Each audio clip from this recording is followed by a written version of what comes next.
Ustedes saben que ahora en el Congreso de la Patria, convocado por el presidente Nicolás Maduro, y en el cual ya creo que la mayoría de ustedes están trabajando,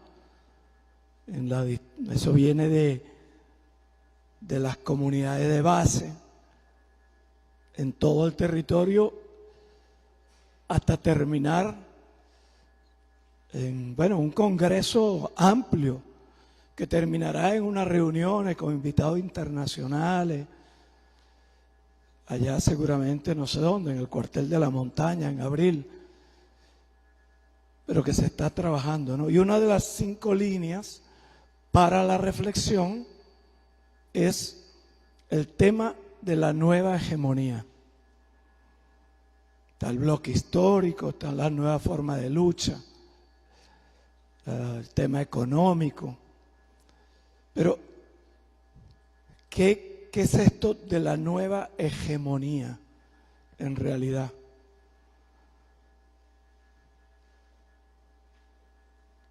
Porque a veces las cosas suenan abstractas, ¿no? Y uno oye a Nicolás, oye a Chávez, nueva hegemonía, vamos a darle. Se pone como una moda, ¿no?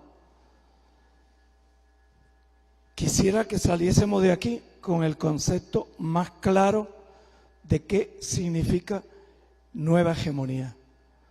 ¿Quién tiene la hegemonía? Es decir, el poder general hoy día en el mundo. La tiene el capitalismo, ¿no? El mundo de hoy es capitalista. Tiene países que tomaron la senda socialista con muchas dificultades. Algunos como Cuba está allí, pero uno siente, si ustedes hacen una reflexión delante de un mapa, verán que Cuba no tiene el poder, está como en resistencia contra los poderes planetarios. Ustedes ven a China, que está surgiendo como la segunda economía del mundo, pero está ahí en un pulso extraño entre la hegemonía capitalista y un país dirigido por un partido comunista que se propone mantener una sociedad socialista, pero haciendo concesiones durante una etapa que va a ser larga de transición, con experiencias de mercado y experiencias con empresas, inversiones extranjeras, experiencias que podríamos decir capitalistas. Porque la hegemonía, quien rige el planeta es la ideología capitalista, con focos más o menos de resistencia en distintas áreas. Vietnam luchó contra los franceses, derrotó a los franceses, el imperialismo francés. Los americanos, los gringos, entraron en la última etapa de la lucha de los vietnamitas contra los franceses y se quedaron allí. Entonces ellos tuvieron los vietnamitas, luchar contra los franceses, derrotarlos, y después luchar contra los americanos y derrotarlos. Pero Vietnam no es el país, siendo dirigido por el Partido Comunista del Vietnam, no es el país comunista que está establecido en los manuales y en los libros, sino tiene experiencias que son ahí híbridos, ¿verdad? Todos nosotros de repente compramos unos zapatos de goma que son de marcas como Nike, como Reebok, exacto, Adidas, que están hechos en Vietnam. O sea, la multinacional llegó a Vietnam y allí tiene un sistema de relaciones económicas. Es decir, de alguna manera uno ve que la hegemonía la tiene el capital. El mundo, como está diseñado, y la visión que tienen la mayoría de los pueblos acerca de cómo es la vida y de cómo es el mundo, está inducida por el capital. Es decir, la burguesía alcanzó el poder cortándole la cabeza a unos señores y señoras en Francia, reyes, príncipes, duques, marqueses, etcétera, y alcanzó el poder político, ¿verdad? Y estableció por primera vez esa condición de ciudadanía generalizada. El concepto de ciudadanía viene de antiguo, lo inventaron los griegos, pero para los griegos los ciudadanos eran los hombres libres, los esclavos no eran ciudadanos. Con la Revolución Francesa, un aporte de la burguesía es ya no hay esclavos, ahora somos todos ciudadanos. Lo que pasa es que ese concepto de ciudadanía estaba establecido, pero no era practicado, porque una cosa es el papel y otra es la vida. Con la burguesía es imposible que nos igualemos en la condición de ciudadanía, que seamos iguales, ¿verdad?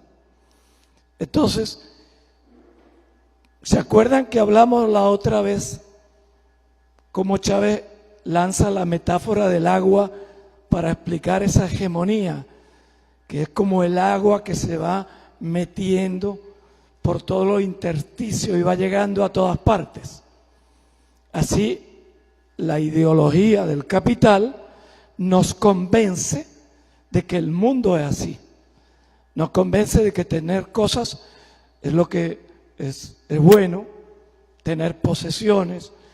Nos convence de que no todos somos iguales, ni debemos ser iguales. El mundo no está hecho para los flojos, el mundo no está hecho para no sé qué cosa. Es decir, que cada uno tiene que labrarse su porvenir, que depende mucho del esfuerzo personal, que el mundo está establecido en clases sociales y que siempre va a estar así, que cualquier cosa que quiera cambiar eso es una utopía, ¿verdad? Es una utopía. Entonces, el pensamiento que nos rige, y eso Chávez lo decía con mucha claridad, decía, todos nacimos del capitalismo, vivimos el capitalismo, y en principio, hasta tanto tomemos mucha conciencia y nos rebelemos, vamos a tener un lastre de sentimientos, ideas, apreciaciones, valores heredados de eso, de ese mundo donde nacimos. El mundo es así, el mundo es así. Entonces, durante ciertos momentos nos rebelamos, hacemos un ejercicio de fuerza, tomamos conciencia, pero eso no es tan fácil. A la primera dificultad, ya a muchos de nosotros, porque están poseídos por los valores de ese mundo que parece que es el mundo y que no hay otro, ¿verdad? Ese es el mundo que hay, no hay otro.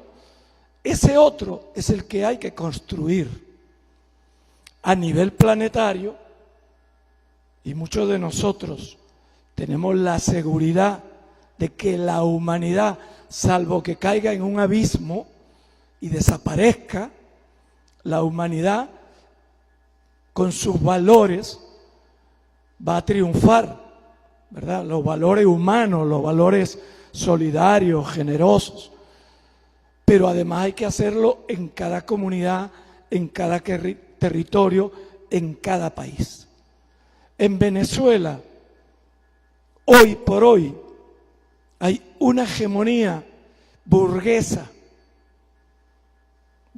que está allí, que tiene poder ideológico fuerte, poder ideológico está en las ideas de las personas, está en los valores de las personas, está en los sentimientos de las personas, está en la manera en que las personas se relacionan.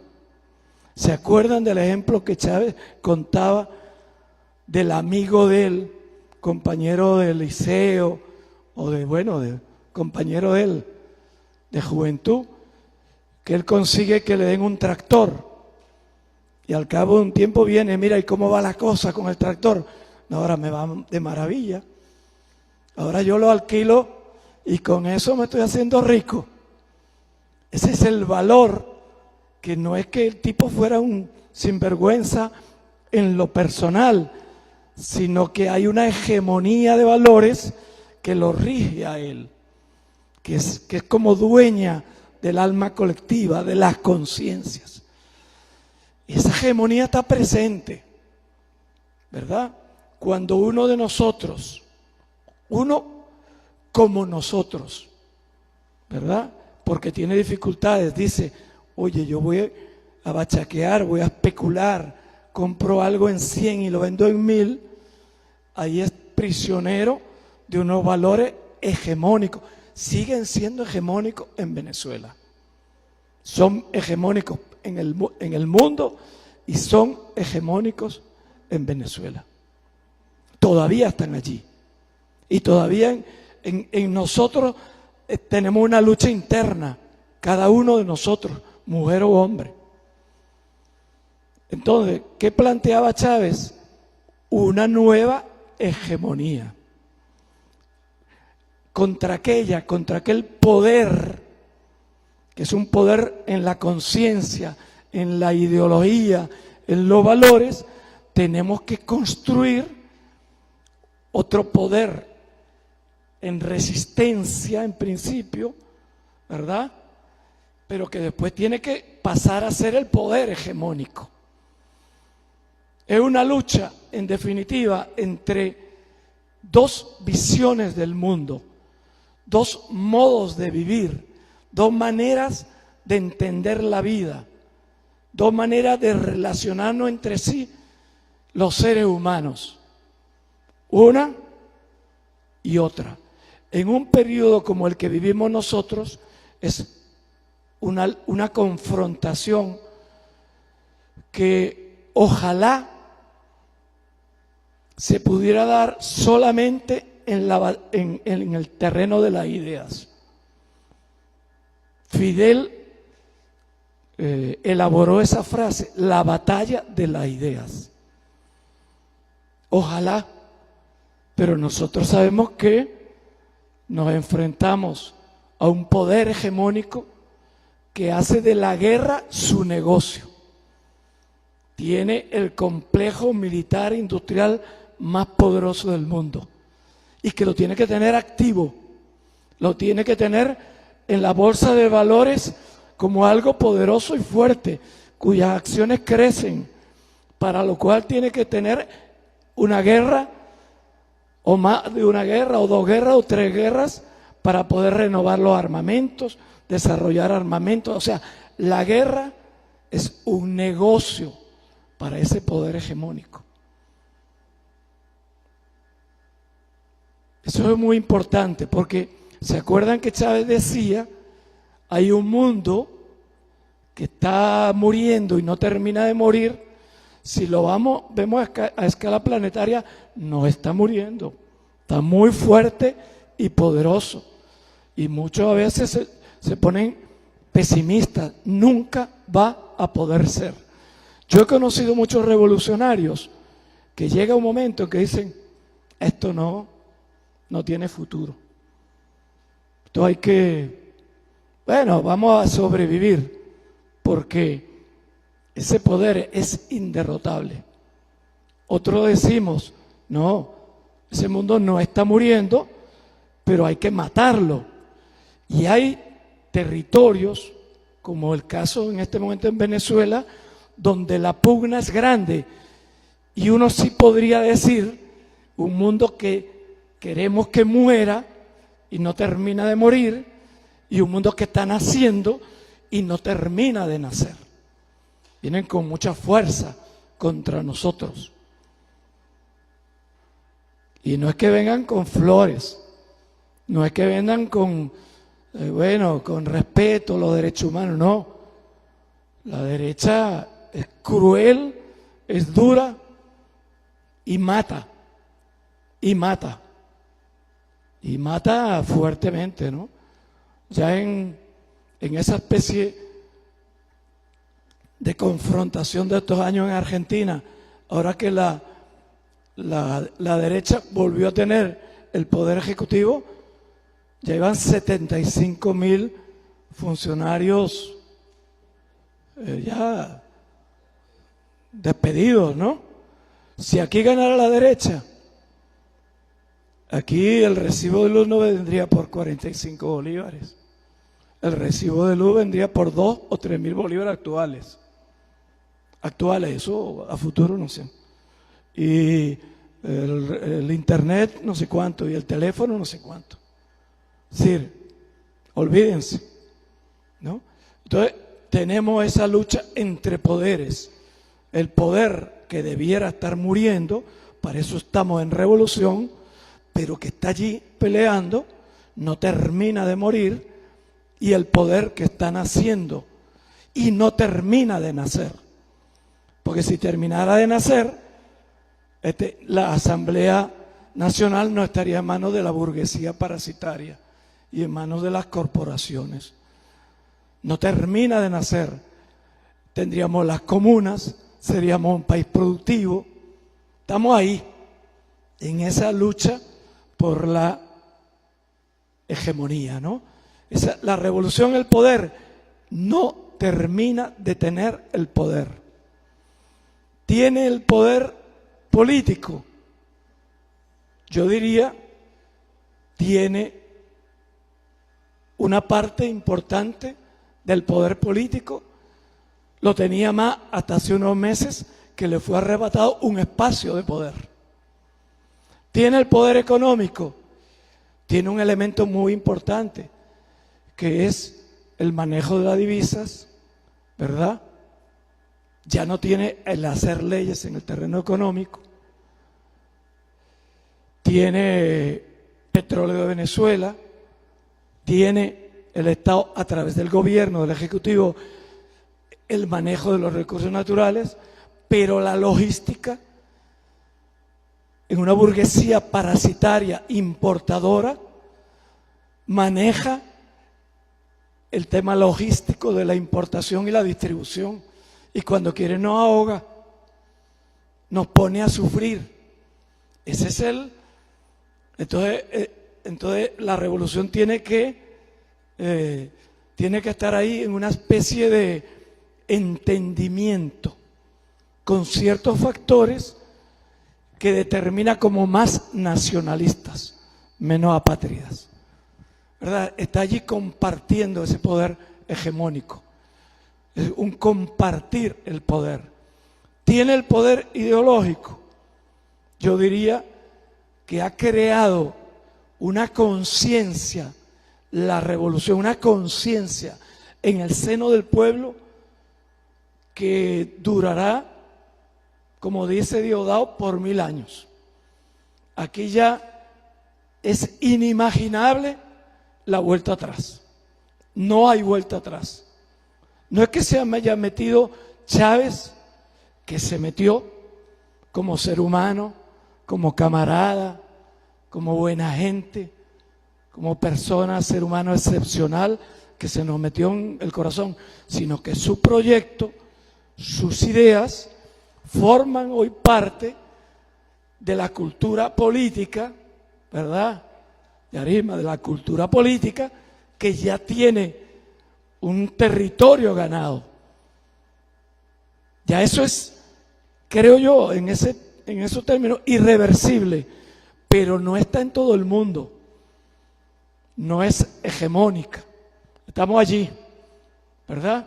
Porque 8 millones, ¿verdad?, son adictos a Venevisión, al Nacional, al Universal, a un respeto por la jerarquía eclesiástica, los grandes medios, ¿verdad? Entonces estamos allí, en un forcejeo, ¿verdad?, en términos ideológicos.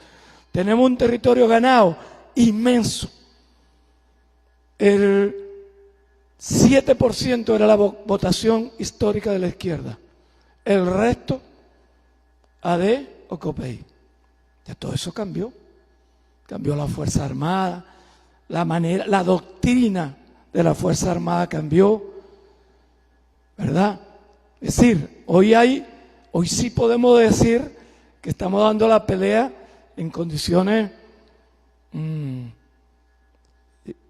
igualadas, diría yo, pero sinceradas, porque cuando teníamos en términos electorales 60-40, ese 60 tenía una relación afectiva con Chávez, pero no tenía una relación ideológica plena. Si no, no se explican los cansancios y algunas deserciones, ¿verdad? Entonces, entienda que en el tema de la hegemonía es un tema que en el fondo es un tema cultural, es un tema de la cultura, del pensamiento, de los valores.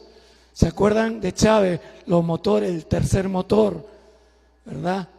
El tema el tema ético, el tema de la comprensión del mundo. Es decir, él le daba, en su visión del poder, le daba un gran peso. Y los últimos 5 años, a partir del año donde él intenta la reforma constitucional y no la logra, empieza a hablar entonces con mucha mayor fuerza del tema de la hegemonía y del tema del bloque histórico. Y hay que constituir un bloque social, político-social, con peso económico también, para enfrentarnos a otro bloque. Aquel bloque histórico tiene que dejarle el peso a este otro bloque. ¿Quién dirigía aquel bloque histórico de la Cuarta República? La burguesía. Ni siquiera una burguesía nacionalista, sino una burguesía parasitaria. Obvio, ¿verdad? ¿Verdad? Que no vive por sí misma, sino que vive del Estado, del dinero de la renta. Sus negocios vienen dados por la renta. A ese bloque histórico que encabezaba la burguesía, tiene que sustituirle ahora un bloque histórico encabezado por los trabajadores, que es la mayoría del pueblo, ¿verdad? Y ahí disputaremos por sectores como la pequeña burguesía, como los comerciantes, como un pequeño productor. Es una tarea construir un bloque histórico donde esos pequeños productores, el que tiene una granja con 2.000 gallinas, el que tiene una pequeña fábrica de dulce lechosa, no funcionen con la conciencia de que quieren ser burgueses y que su mundo es el mundo de la burguesía, sino que sientan que ellos pertenecen a este mundo, ¿no? Al mundo del trabajo, al mundo de la patria, al mundo del esfuerzo, al mundo de la generosidad, el mundo de la solidaridad, el mundo de la inclusión. ¿Por qué alguien que tiene 10 hectáreas, 20 hectáreas y un poco de ganado tiene que estar con el escualidismo? ¿Por qué? Pero están normalmente, ¿no? Creen que pertenecen a aquello. ¿Por qué lo creen? Porque la hegemonía en términos culturales lo impregnó de los valores del mundo burgués. Nosotros, es una lucha muy fuerte y esta revolución no va a avanzar si esta batalla por la construcción de la nueva hegemonía, que va relacionada con la economía productiva, con la construcción del bloque histórico, etcétera,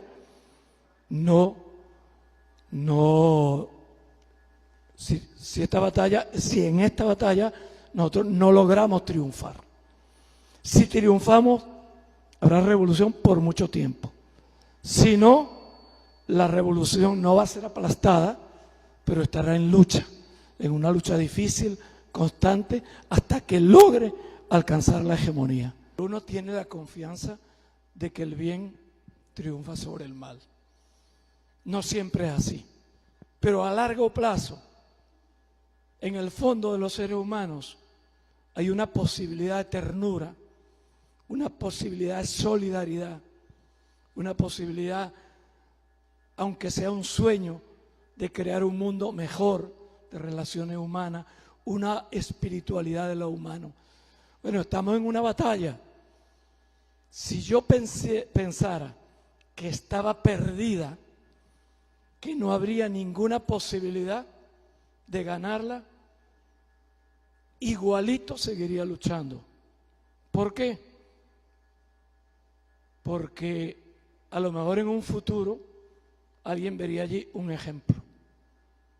Un ejemplo de cómo una persona con plena conciencia de cómo debe ser el mundo, de cómo el mundo y cómo debe ser, ejerce un acto de dignidad. ¿Qué hubiera pasado si Chávez es derrotado? El pueblo lo traiciona. Si hubiera quedado solo, ¿qué hubiera pasado? Él hubiera dicho, no hay nada que hacer. ¿Alguna vez Chávez se imaginan que hubiera dicho, no hay nada que hacer? No. Él diría, hay que empezar de nuevo, mano. A ver, fulano, voy a convencer a este que está aquí. Y ya somos 2, ya somos 3, y empieza otra vez. Aun sabiendo que a lo mejor, esta es una lucha larga. Esta no la empezó Chávez. Esta es una lucha que acompaña a la humanidad desde siempre. Y la humanidad ha dejado rastros de cadáveres que tenían una dignidad. Espartaco, que se enfrentó un esclavo, se hizo una rebelión de esclavos. Imagínense, no tenía ningún chance. Ninguno. Contra el Imperio Romano, unos miles de esclavos no tenían ningún chance. Pero lo hizo.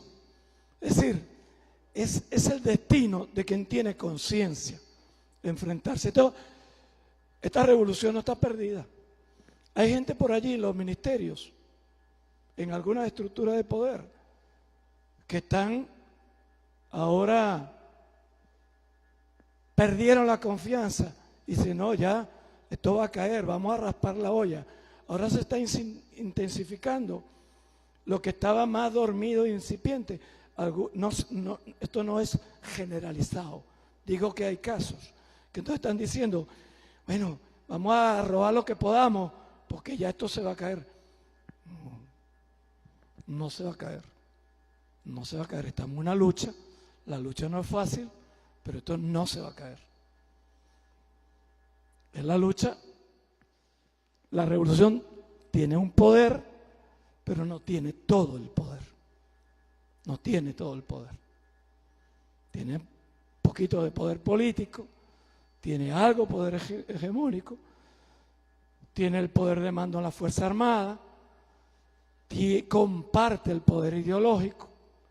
Es decir, aquí, en esta sociedad, hay valores positivos y siguen estando valores negativos. Podemos hacer una prueba. Nosotros dejamos aquí una cartera con 2.000 bolívares adentro y nos vamos todos. Y pasemos mañana y lo lógico sería, me olvidé la cartera, le pregunta a alguien aquí y dice, ¿no vieron una cartera por ahí? ¿Cuánto dinero tiene? 2.000 bolívares. Sí, la vemos, aquí está en esta gaveta, toma. Eso sería en ese otro mundo que tratamos de construir. Hoy día no está funcionando así. O sea que no solo son aquellos grandes ladrones, sino que hay algo que está allí metido en nosotros. Construir las relaciones humanas distintas. Esto es muy bueno que haya estado aquí en este módulo, porque Nicolás y estos momentos que vivimos con la revolución, este tema pasa a ser clave. Cómo la ideología del trabajo, de los trabajadores, de la solidaridad, de la generosidad, de la igualdad, de la inclusión, de la valoración de todas las manifestaciones culturales, el valor de la dignidad de las personas, se convierte en la ideología de todos y no la contraria. El tema del poder está íntimamente ligado al tema de la democracia, ¿no? Íntimamente ligado. Es decir, en principio,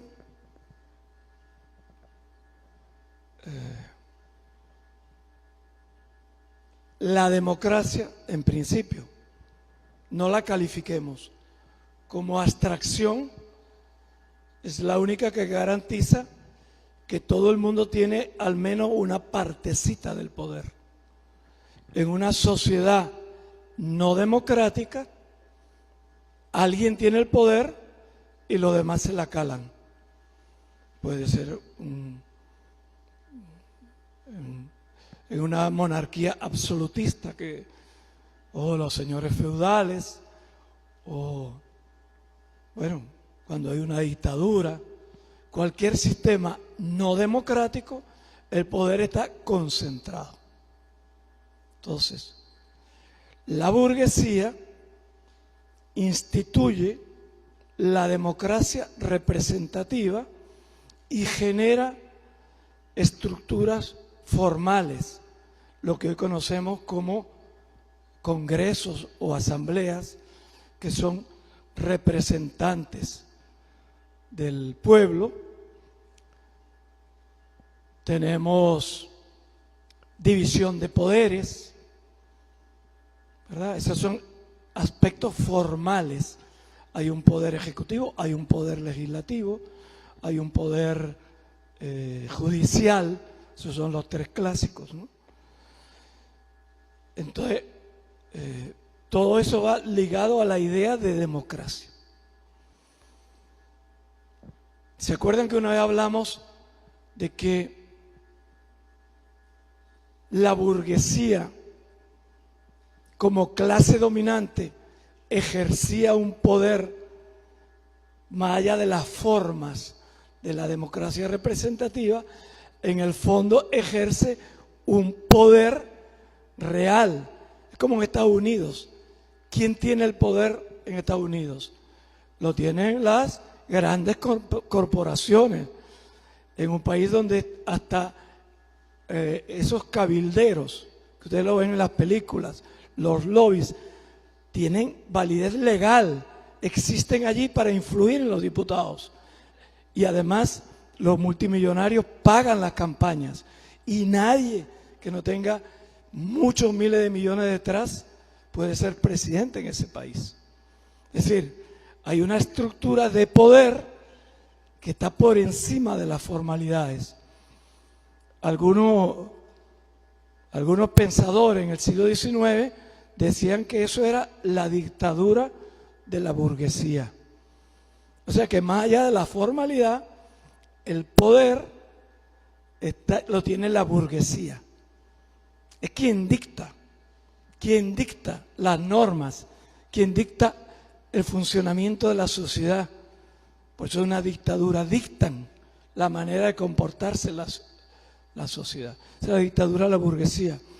Por eso Marx habla de la dictadura del proletariado, es decir, bueno, si esa clase es la que está dictando lo que debe ser el funcionamiento de la sociedad, ahora que pasen los trabajadores a ser ellos los que dicten cómo debe ser, ¿no?, la sociedad. Dictadura del proletariado, ¿no?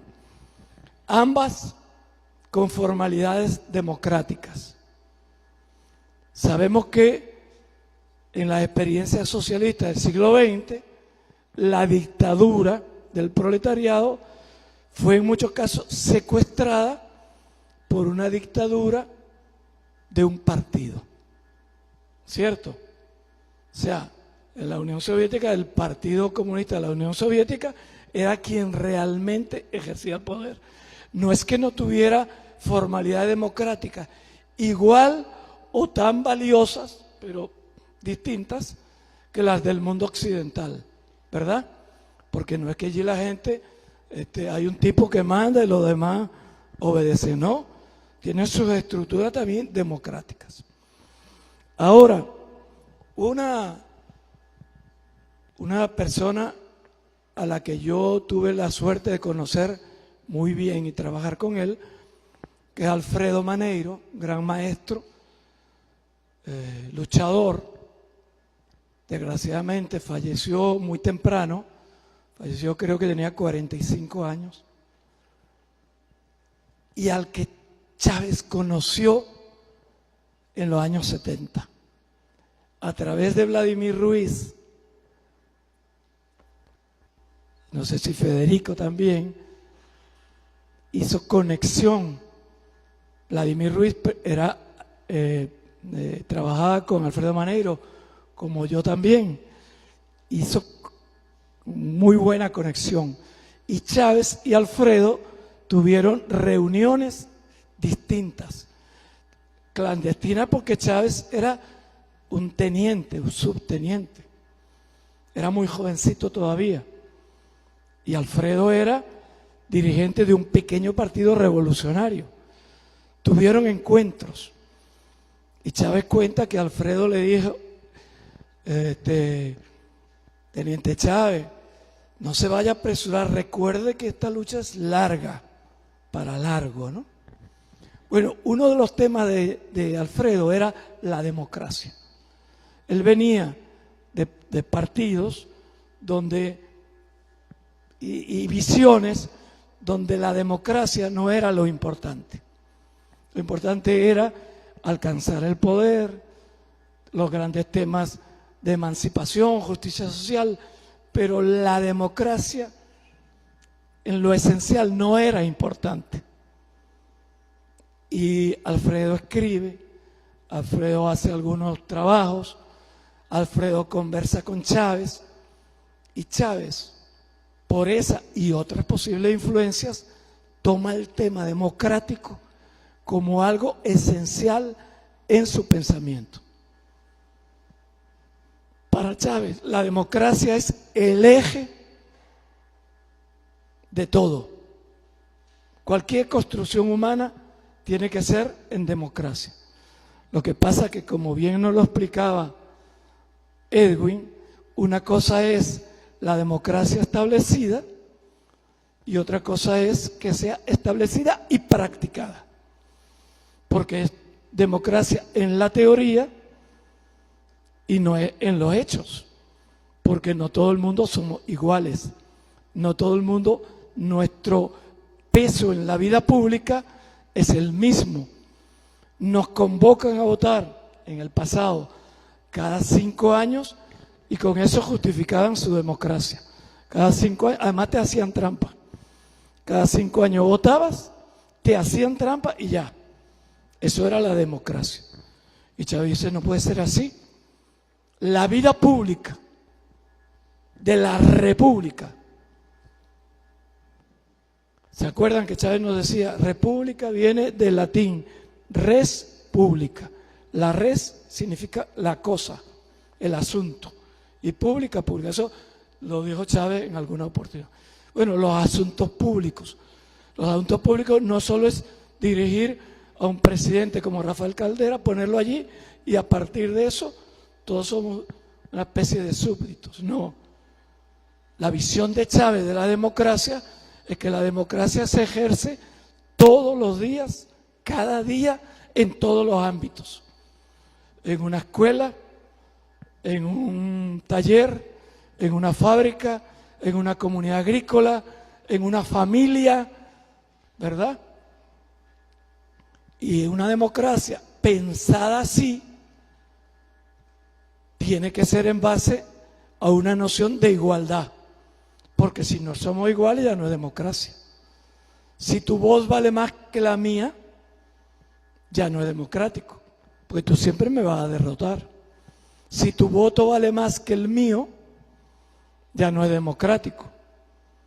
Si tú tienes más peso que yo en función de que eres más rico o de que eres más famoso o que tiene más influencia, entonces ya no es democracia, porque la democracia es entre iguales. Entonces Chávez decía, ¿iguales en qué? En oportunidades. Esa es la democracia representativa. Todos tienen la misma oportunidad. Mentira. Lo que tenemos que tener es las mismas condiciones. Porque si a mí me falta una pierna y me ponen a correr contigo, ¿verdad? O yo tengo 90 años y tú tienes 20 y me ponen a correr, entonces tenemos la misma oportunidad según la ley de la democracia representativa. Según la visión de Chávez, no. No es un problema de oportunidades. Tenemos que tener las mismas condiciones. Y eso es un sentido absolutamente bolivariano. Igualdad establecida y ejercida en los hechos, no en el papel, en los hechos. Por eso es que no puede haber esclavos, por eso es que, fíjense, eso era más fácil para Bolívar decirlo que hacerlo. La primera constitución, creo que es de 1830, ahí no votaban todos sino los ciudadanos que eran blancos y con patrimonio, tenían que saber leer. O sea que allí ya no era practicada. Esa es la primera constitución, o sea que eso es una lucha, ¿no? Entonces, en una verdadera democracia, una democracia de verdad, de todo el mundo en igualdad de condiciones,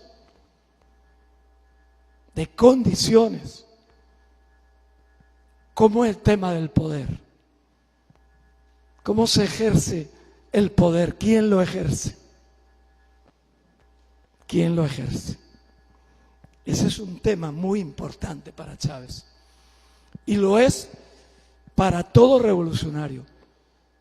Desconfíen de personas que son revolucionarias o dicen son revolucionarias, pero desprecian el tema del poder. No, el poder no interesa. Hay que seguir luchando siempre en la base del pueblo. El poder no interesa. Al revolucionario que no le interesa el tema del poder, no le interesa la transformación del mundo. Se convierte en una especie de persona de buena fe, religiosa o algo, transformando las almas, pues porque ligado al tema de poder está el tema de las decisiones en el ámbito político, en el ámbito económico. Esas están ligadas al poder y las grandes decisiones son las que pueden transformar el mundo, porque si no, la Madre Teresa de Calcuta sería la maravilla y no transformó nada. Curó a unos enfermos, unos cientos, unos miles de enfermos, los abrigó, los ayudó, los alimentó, hizo una cosa de humanidad bonita, pero no transformó la sociedad, ¿verdad? Y un hombre, sin embargo, militar, formado para la guerra, como el comandante Chávez, ¿verdad?, a partir de una estructura amorosa, intentó transformar nuestra sociedad en profundidad, para lo cual quiso alcanzar el poder. Lo intentó el 4 de febrero y después se convenció de que esa no era la vía y dijo, bueno, vamos a jugar con las reglas de la democracia burguesa y a ver si le podemos por allí. Eso es como cuando un partidito un equipito de, no sé, de los criollitos, se enfrenta al Caracas o al Magallanes y le gana. Eso es la misma posibilidad. Y le ganó. ¿Por qué le ganó? Porque confió en un pueblo. O sea, era el momento histórico. Era un pueblo ya, después del 27 de febrero, un pueblo que ya estaba harto, que estaba cansado, que ya no aguantaba más.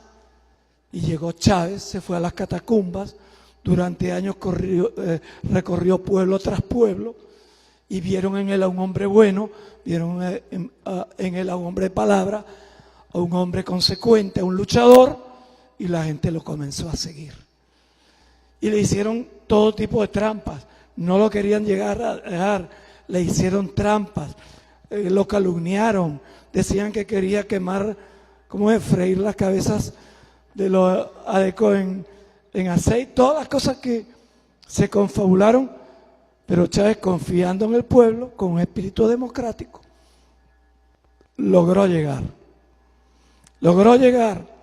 y ya inmediatamente dijeron, bueno, aquí lo envolvemos, ese poder que él tiene, ese pequeño poder de ser presidente de la República, enseguida lo envolvemos y ya está. Y empezaron los ricos y los millonarios y los bancos y los factores a envolverlo. La sinvergüencería, la vieja política, Luis Miquelena, Alfredo Peña, todo eso rodeando a Chávez.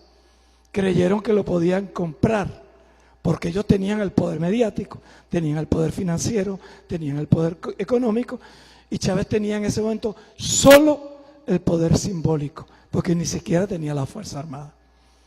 Él solo tenía el poder del corazón del pueblo. Y una cosa que es muy frágil en Venezuela, o era frágil, que era la presidencia de la República. Hoy día ya está más consolidada, ¿no?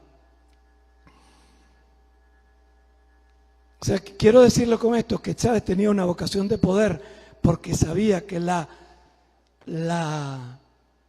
transformación solo es posible desde el poder.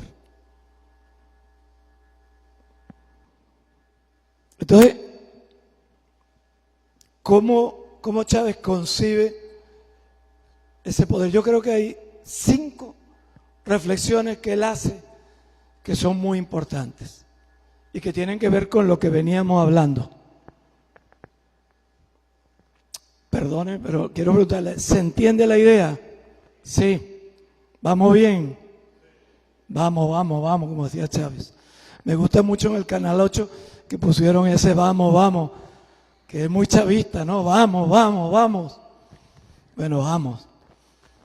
Primera especie de reflexión que hacía Chávez. El poder le pertenece al pueblo. El poder le pertenece al pueblo. Y por eso en la Constitución es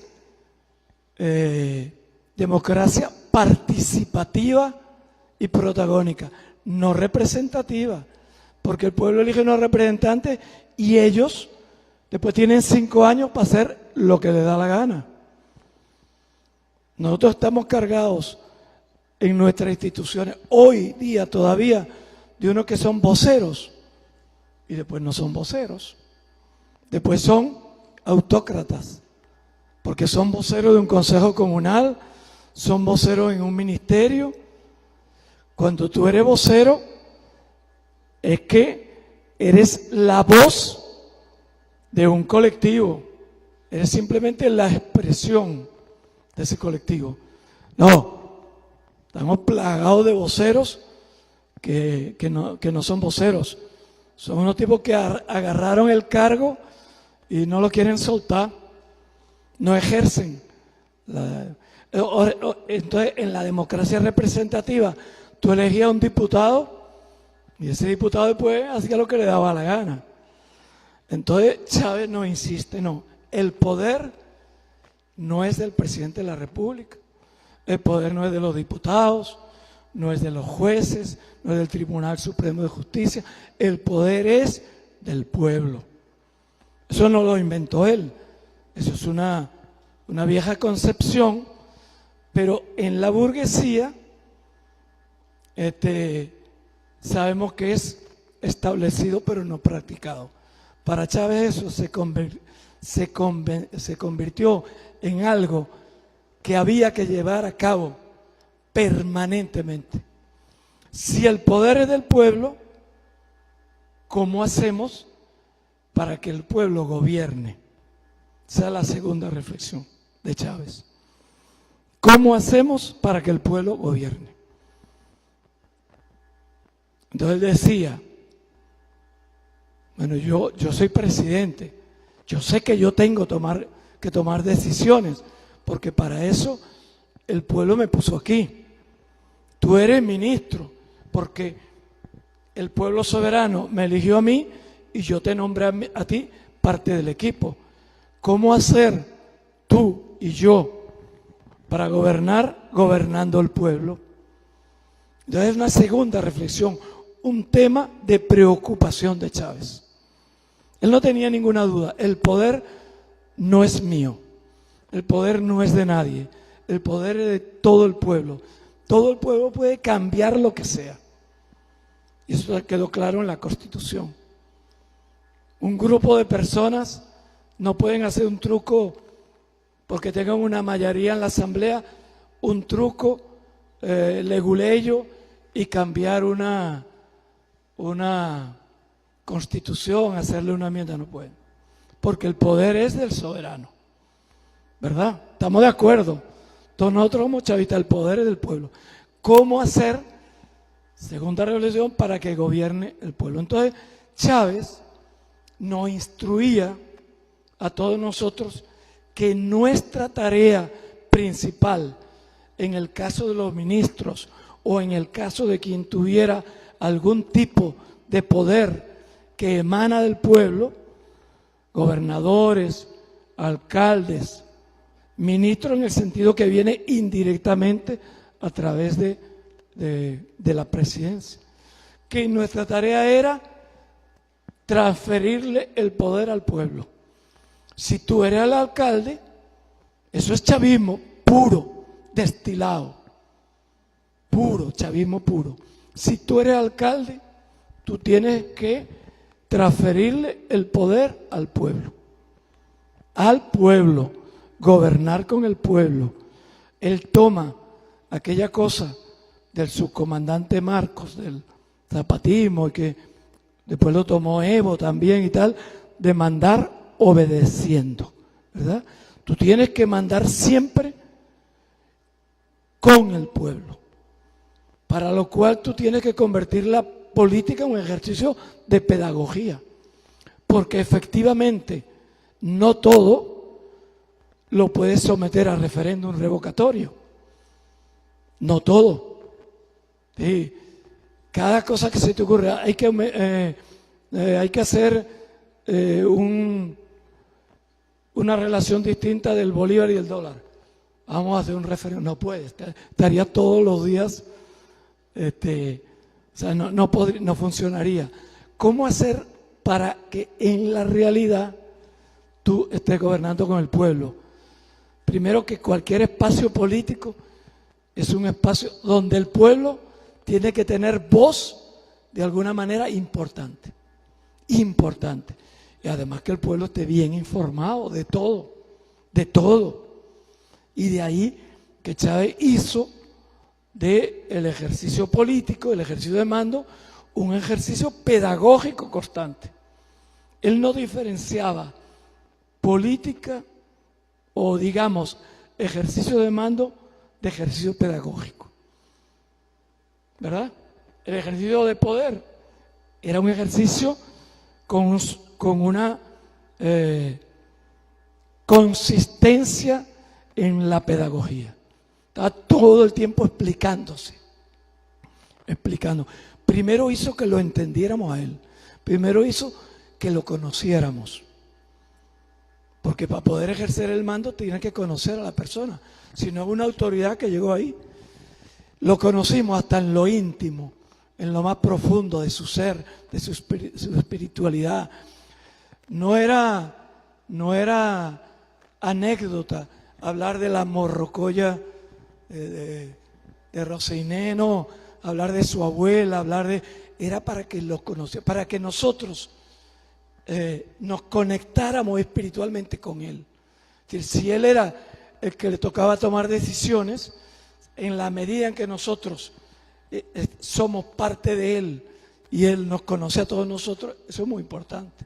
O sea, lo primero es hacerse uno más con nosotros, ¿no? Entonces, después hizo otra cosa que al principio sonó un poco formal, que tomó los ministerios y todos dijo, momento, todos son ministerios del poder popular para tal cosa. Nicolás, la Cancillería también, fulano, la defensa, también la defensa, poder popular. O sea que eso es lo que quería él, como clarificar hasta en términos simbólicos, que el poder está ligado al poder popular. O sea, forma parte de del poder del soberano, que es el pueblo, ¿no? Entonces, ese segundo esfuerzo, que a veces da resultado, que a veces no, que hay ministros que lo hicieron mejor que otros, otros se olvidaron, a veces porque las cosas, la dinámica del ejercicio de gobierno es complicada, lo dejaron de lado, pero yo digo, los que mejor lo hicieron son aquellos que seguramente tuvieron más éxito, los que más transfirieron poder al pueblo. El basamento del poder es el conocimiento, ¿verdad? Porque para tú planificar y decidir, tú tienes que conocer la realidad. Para transformar la realidad, tú tienes que conocerla. Si no, lo que vas a hacer es piratear. Lo hablamos cuando hablábamos de cultura, el concepto martiano, ser cultos para ser libres. Para tú ser dueño de ti, plenamente, que nadie te domine, ser un hombre libre, tú tienes que tener un conocimiento. Chávez decía que para acabar con la pobreza hay que darle poder a los pobres. Pero el primer poder es el conocimiento. Si tú no logras que los pobres conozcan la realidad, por más que le des poder de decisión así formal, firma aquí, ¿verdad? No tiene sentido. Hay que conocer, y tanto que se preocupó Chávez, lo que hablamos ahora del ejercicio pedagógico. Además, conocer, que la gente conozca, el conocimiento. ¿Se acuerdan que él establecía esa especie de cadena de acontecimientos? Del no saber al conocimiento, ¿verdad? Del conocimiento a la conciencia, de la conciencia a la voluntad y de la voluntad a la acción transformadora, ¿no? Tú tomas partido con la conciencia y vas entonces a transformar. Yo no pudiera decir, y de la acción transformadora al poder, para poder cambiar las cosas, ¿no? Pero todo empieza con el conocimiento. Si tú no conoces, no tienes conciencia. Mucha gente que en este momento, los 2 millones de personas que no fueron a votar, que no son traidores, yo no creo que sean traidores. Yo creo que son personas que no entendieron bien de qué se trataba. No tenían la conciencia desarrollada a un grado suficiente para pensar que si vuelve la burguesía, ellos van a ser los primeros que van a recibir el palo. Los primeros, ¿no? Porque ellos forman parte del pueblo. Manteniendo un afecto a Chávez, no habían logrado desarrollar su conciencia. Y por tanto, su voluntad de lucha, no tenían voluntad de lucha en lo que entraron en unas dificultades, no sé, ahí recularon un poquito, se fueron para su casa. El basamento del poder es el conocimiento. Fíjense, ya tenemos 3 reflexiones, vamos a hacer 5, vamos a irlas recordando porque cada una se suma a la otra. Concepto chavista del poder: el poder es del pueblo. Segundo, si es del pueblo, hay que transferirle el poder al pueblo. No hay otra manera de gobernar. Tercera, el basamento del poder es el conocimiento. Por eso Chávez se preocupaba de que todo el mundo supiera de todo. Si él hubiera podido hacer con una varita mágica que todo el mundo conociera toda la historia que hemos vivido en Venezuela, que conociera toda la ciencia que tiene que ver con la agricultura, que todo el mundo pudiera ser agrónomo, que tuviera el conocimiento, lo haría, porque a partir del conocimiento que tú resuelves los problemas todos, ¿no? Chávez decía, no se trata de cualquier poder, se trata de un poder que pueda. Ese concepto es muy importante. Fíjense, cuando hay unas estructuras de poder que te dominan y tú no puedes, de nada te sirve. ¿Obama tiene el poder? No. El complejo militar industrial y los grandes lobbies que están allí, que lo amarran, ¿no? Tú a lo mejor pudieras sentar a Chávez con nosotros, a Obama con nosotros aquí, y a lo mejor en lo personal lo convencemos, oye, vas a tener a Venezuela ahí, que una amenaza de que tenemos que 20 Sukhoi y 60 tanques. Esto está lleno de miles de aviones, portaaviones, bomba atómica, creo que son varios millones de soldados en todo el mundo, los marineros, que vamos a hacer nosotros un poder. En lo personal, a lo mejor te dice, sí, chico, pero él no tiene el poder. Entonces Chávez decía que tiene que tener un poder que pueda. Eso lo aplicó como un criterio de dignidad, como una voz en todo el mundo. Digo, yo tengo un poder que me dio el pueblo de Venezuela y con ese poder voy a cualquier escenario en el mundo a decir la verdad.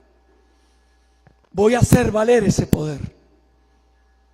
Lo voy a hacer valer. Entonces llega la ONU y entonces dice, aquí huele a azufre, ayer estuvo el diablo y no se cohíbe porque tiene un poder que quiere transformar el mundo. Y en Venezuela, bueno, inició las grandes transformaciones, pero a la hora de entregarle el poder al pueblo, le decía a los ministros, no es que tú vas a ir allí y haces un acto y le vas a entregar una cosa y organizar a la gente y después vas a hacer lo que a ti te da la gana. Eso no es así. Si tú le vas a entregar el poder a la gente, tienes que oír a la gente y darle el poder de planificar. No es darle unos recursos para que los administre. Tienes que darle poder que pueda. Si no es una paja loca, para usarlo así en términos bien, una paja loca. O sea, yo te doy poder, consejo comunal, te doy unos reales, administro y tal, pero en realidad tú no tienes ningún poder de planificación, porque todo te viene ya masticado y digerido, no. ¿Verdad? Dentro de un rato vamos a hablar de eso, porque eso es muy bonito, esa relación. Y la quinta reflexión, entre otras muchas. Yo seleccioné estas cosas, pero ustedes pueden, como son alumnos de un diplomado y alumnas, ustedes pueden ir a donde Chávez, hablar con él a través de la página y estudiar, avanzar estas cosas, estos temas, ¿no? Ahora ponen palabras relacionadas con el buscador y salen cosas y lo leen. Es muy interesante, ¿no? Entonces, esta quinta reflexión, entre otras muchas posibles, es la que dice que el poder de nada sirve para nosotros si no es liberador, emancipador.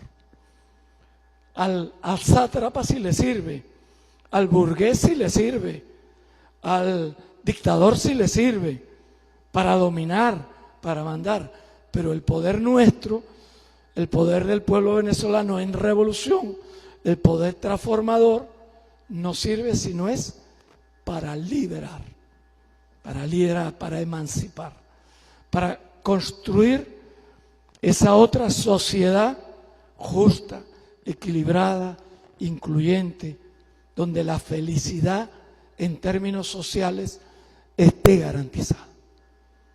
Si no, no sirve. Un poder que lo vaya a usar, te lo dio la revolución y tú lo vas a usar para hacer carrera política o para hacerte rico. Eso sería peor. Carrera política todavía puede tener un sentido. Puede hacer carrera política y no ser un ladrón. Pero puede ser que te dieran un poder y tú eres un ladrón o favorece unos intereses de grupo. Para eso no es el poder.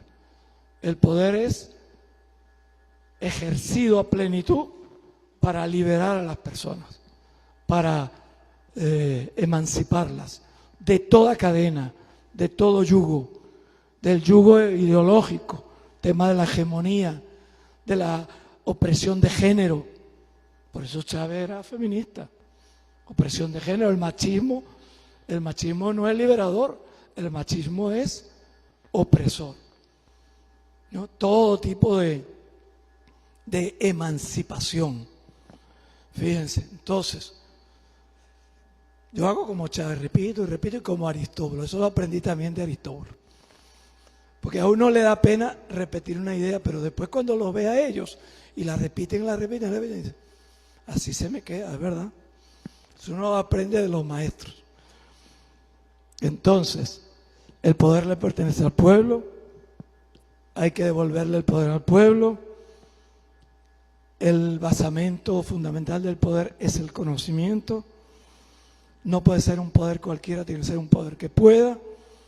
Y nuestro poder tiene que ser liberador, si no, no tiene sentido. O sea que si uno de ustedes llega a ser concejal, diputado, tiene un poder en el partido, en el PSUV, tiene un poder en una institución, ese poder tiene que cumplir con todas estas cosas. Y la última, fundamentalmente, que es esencial, ¿no? Poder liberador, tiene que contribuir a los grandes propósitos de la revolución. Me falta una parte, que es la concepción dual, o sea, como dos polos, ¿no? Todos ustedes saben qué cosa es la dialéctica, ¿no?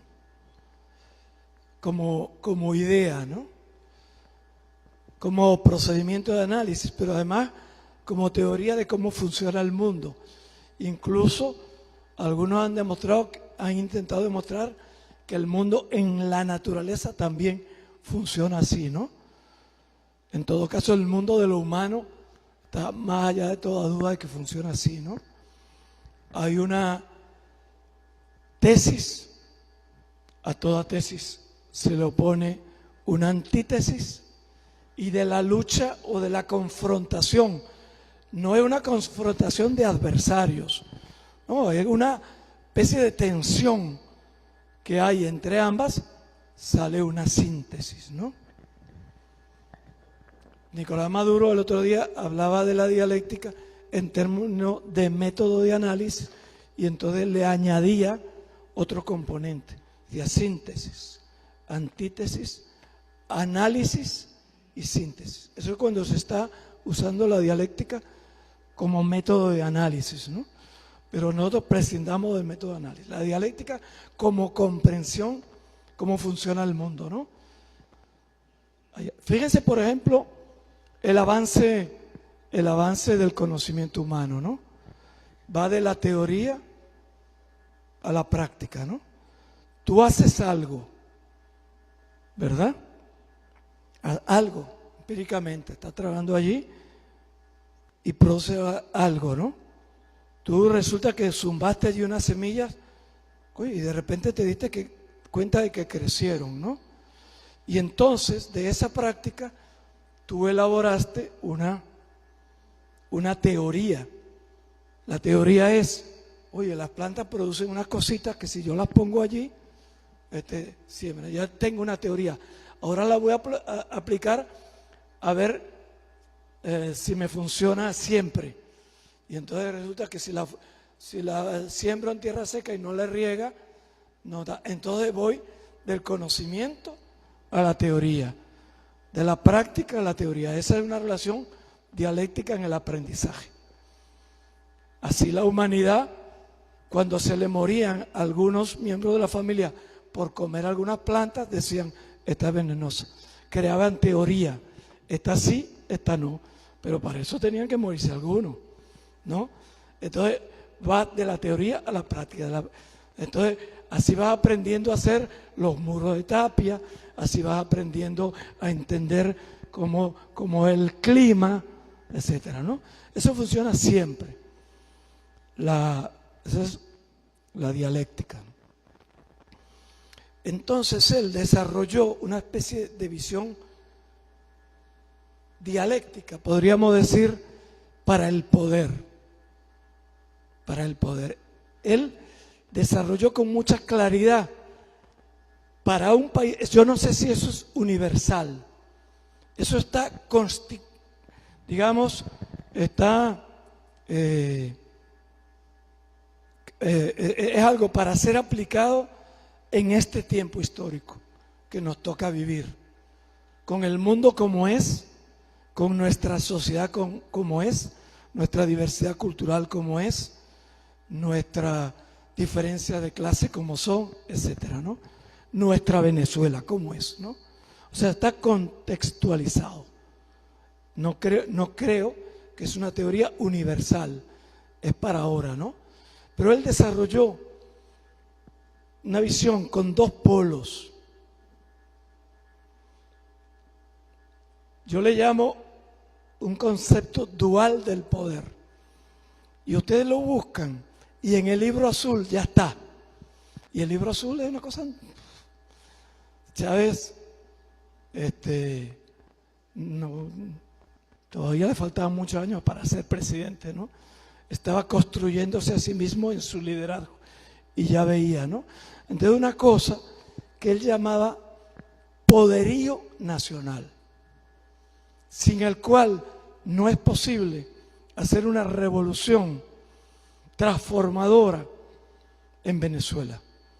Poderío nacional. O sea, tiene que haber un poder nacional, pero no ese poder.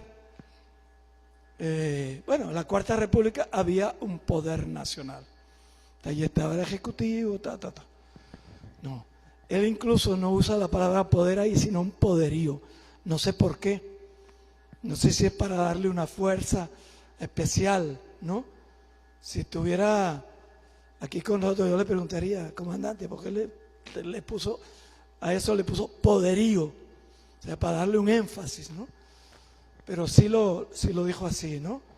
Es decir, cómo unir toda una nación y más allá después de la nación, América Latina y el Caribe, es decir, cómo crear esas estructuras de gran poder.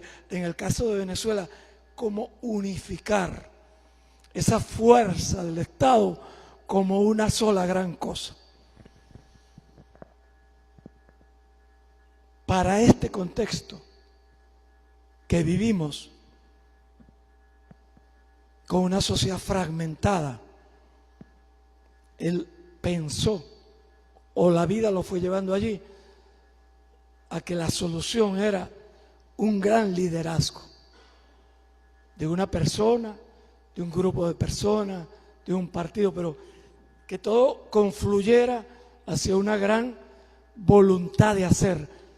Esa voluntad no era un autócrata, un tipo por allí que tenía la sabiduría, ¿no? Estaba conectada, digamos, con toda la raíz del pueblo, ¿no? Pero alguien tenía que resumir esa voluntad de acción. Alguien tenía que trazar las grandes líneas, las grandes estrategias, ¿verdad? El país tiene que rumbarse por aquí, como una especie de síntesis de todo aquello, ¿no? Para él eso era indispensable.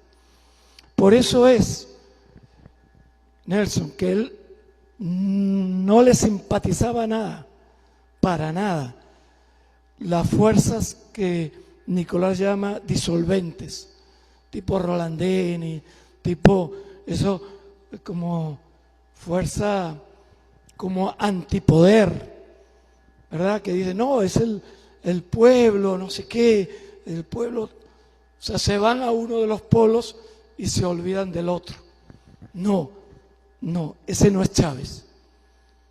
Chávez, un polo que la asume con muchísima firmeza, y esto es claro y comprobable en el pensamiento chavista, y esto es un diplomado del pensamiento de Chávez. No estamos nosotros exponiendo nuestra idea, sino la idea de Chávez.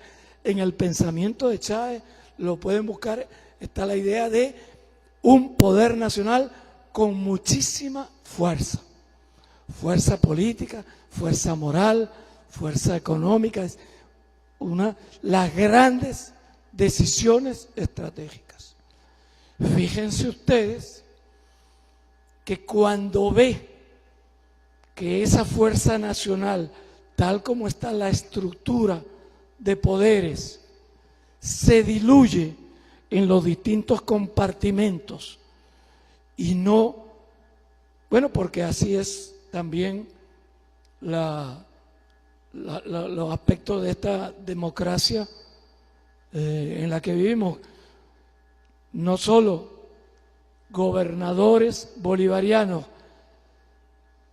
que pudieran diluir esa fuerza, ese gran propósito estratégico, sino que además tenemos gobernadores escuálidos que conspiran, y alcaldes ni te cuento.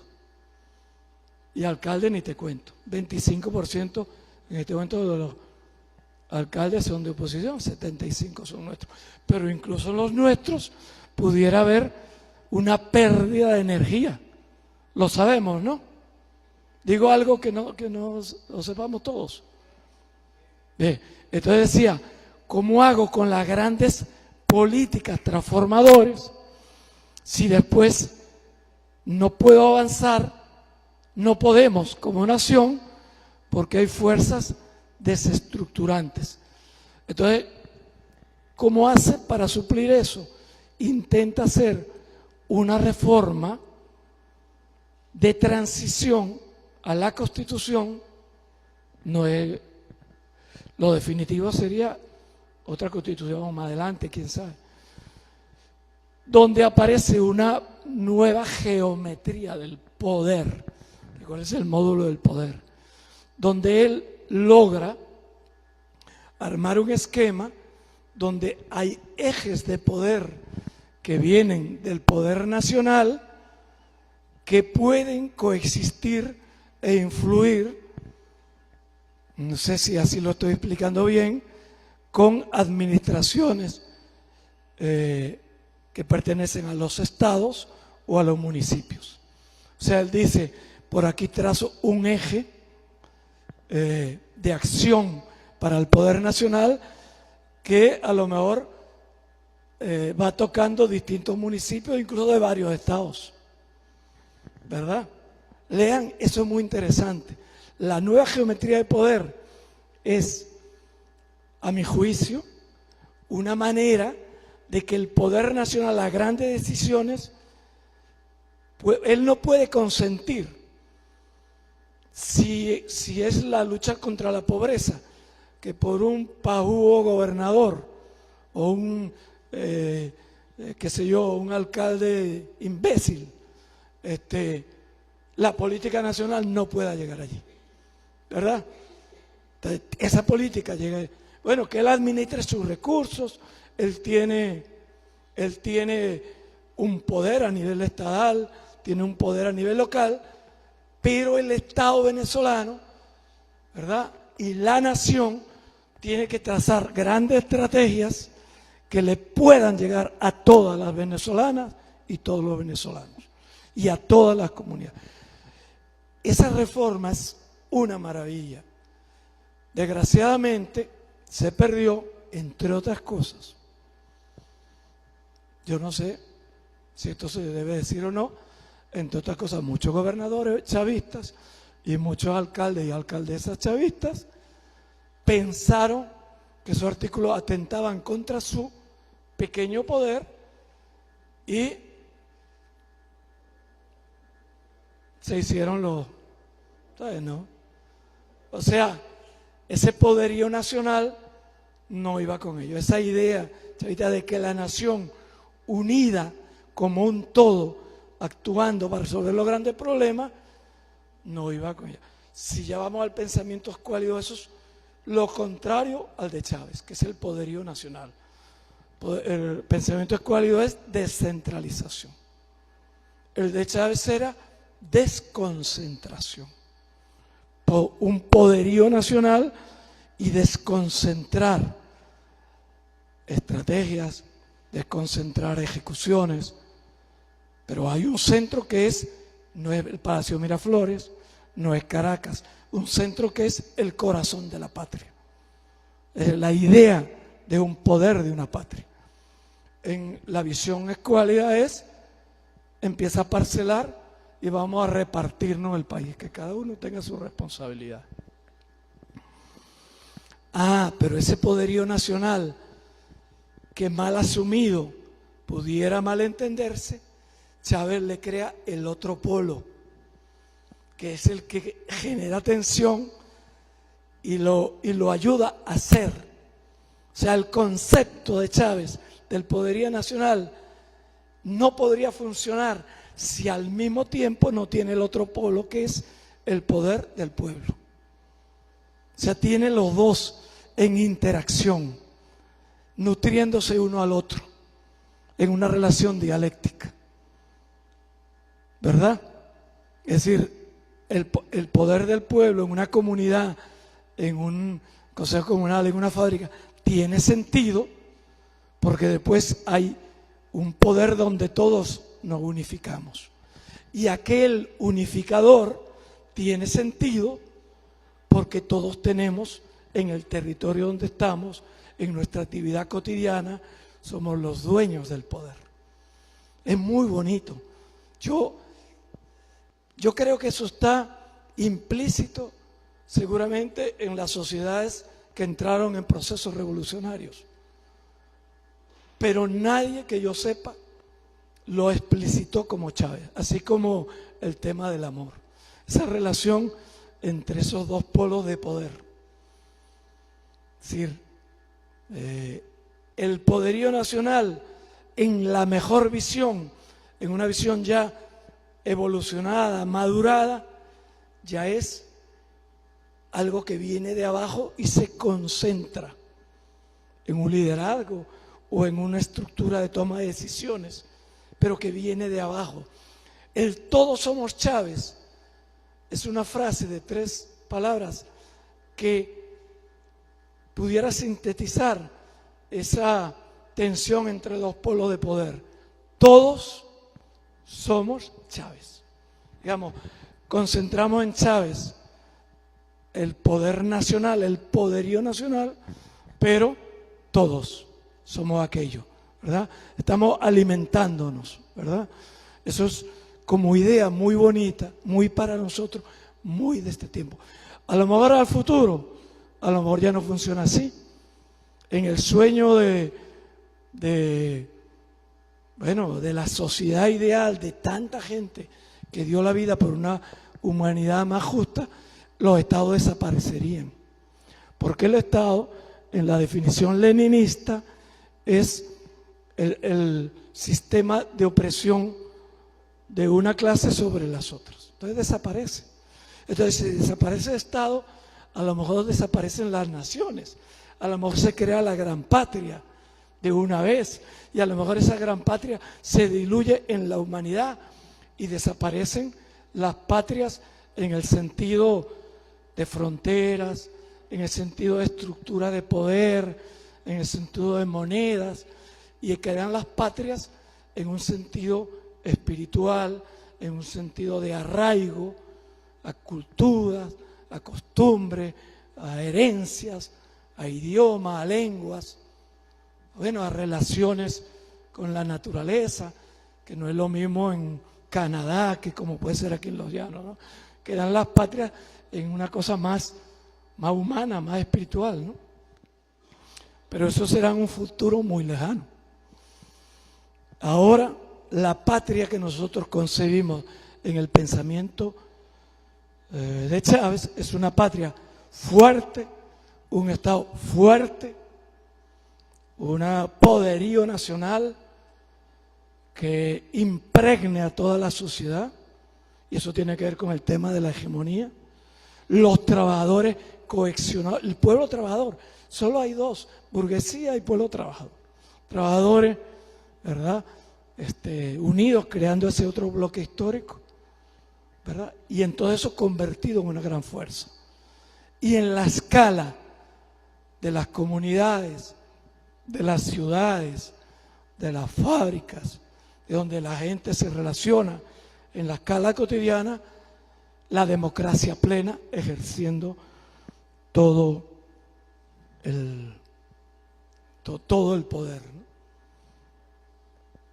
Para eso, para ese ejercicio del poder, Chávez crea un esquema al cual le llama la comuna, y crea una visión de ciudad que no la vamos a tocar aquí, que es interesantísima, interesantísima, novedosa a mi juicio en el mundo, novedosa totalmente, no tiene nada que ver con lo que conocemos, ¿verdad? Y el tema de la comuna, ¿verdad? La comuna es una organización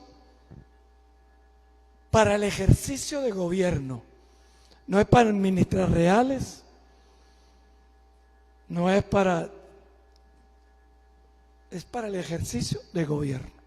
Es una estructura para que el pueblo gobierne en su ámbito.